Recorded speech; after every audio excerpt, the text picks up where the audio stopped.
ఈరోజు మనం తెలుసుకోబోయేది మూడవ అవతారమైన వరాహ అవతారం గురించి. భూమి మొత్తం అంధకారంలో మునిగిపోయినప్పుడు ప్రపంచాన్ని కాపాడడానికి దేవుడు ఒక మహావరాహంగా అవతరించాడు. పూర్వం హిరణ్యాక్షుడు అనే రాక్షసుడు తన శక్తితో భూమిని సముద్రంలో దాచేశాడు. అప్పుడు ఈ లోకం మొత్తం అంధకారంలో మునిగిపోయింది.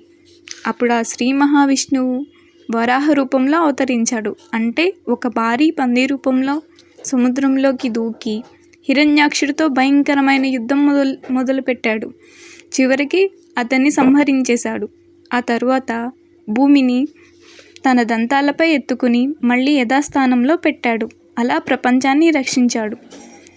ఈ కథ సారాంశం ఏంటంటే, తల్లి లాంటి భూమిని ప్రమాదంలో పడేస్తే అది ఎవరైనా సరే ఆ దేవుడు యుద్ధానికి దిగుతారు. ధర్మాన్ని రక్షించడానికి దేవుడు ఏ అవతారంలో అయినా అవతరిస్తారు అని ఈ కథ ద్వారా మనకు అర్థమవుతుంది. ఫాలో చేయండి మరిన్ని ఆసక్తికరమైన కథలు మీకోసం.